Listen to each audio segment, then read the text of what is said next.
ఒక మనిషిలో ఎంత టాలెంట్ ఉందనేది అంచనా వేయటం చాలా కష్టం. అతనికి ఎదురైన సవాళ్లు, ఆయన్ని విమర్శించిన మనుషులను బట్టి వాళ్ళ టాలెంట్ ఏంటో బయటపడుతుంది. గంగోత్రి సినిమాతో తన నట ప్రస్థానాన్ని మొదలుపెట్టిన అల్లు అర్జున్ ఆ సినిమా సక్సెస్ అయినప్పటికీ చాలా విమర్శలైతే ఎదుర్కొన్నాడు. తన లుక్ పరంగా అంత పర్ఫెక్ట్ గా లేడని, అతడు హీరోగా సెట్ అవ్వడంటూ చాలా మంది విమర్శించారు.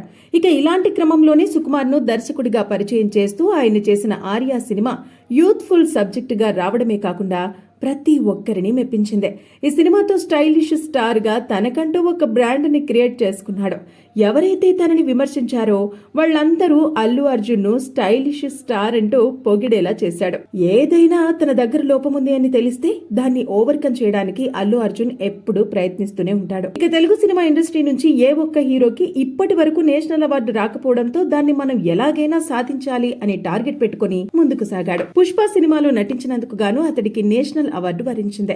ఇక పుష్ప 2 సినిమాలో గంగమ్మ తల్లి జాతరలో ఆయన లేడీ గెటప్ అయితే వేశాడు. గంగోత్రి సినిమాలో లేడీ గెటప్ వేసినప్పుడు అతడి మీద చాలా వరకు ట్రోల్ చేశారు. కానీ పుష్ప 2 దానికి సమాధానం చెబుతూ గంగమ్మ తల్లి జాతరలో లేడీ వేషంలో అదరగొట్టి చూపించాడు.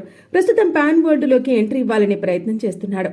యావత్ ఇండియన్ సినిమా ఇండస్ట్రీని షేక్ చేసిన ఆయన ఇప్పుడు ప్రపంచ స్థాయి ప్రేక్షకులను సైతం అలరించాలనే ప్రయత్నంలో ఉన్నాడు. తన నుంచి ఒక్క సినిమా వస్తుందంటే చాలు యావత్ ఇండియన్ సినిమా ఇండస్ట్రీ మొత్తం ఉలిక్కపడి స్టేజ్ కి వెళ్లిపోయాడు. ఇక అలాంటి అల్లు అర్జున్ ఈ రోజు తన 44వ పుట్టినరోజును జరుపుకుంటున్నాడు. ఇప్పటి వరకు ఇండియన్ సినిమా ఇండస్ట్రీలో రాణించాడు. ఇక మీదట కూడా అదే కసిని చూపిస్తూ ప్రేక్షకులందరి చేత శభాష్ అనిపించుకునేలా ముందుకు సాగడమే టార్గెట్ గా పెట్టుకుని ముందుకు దూసుకెళ్తున్నాడు.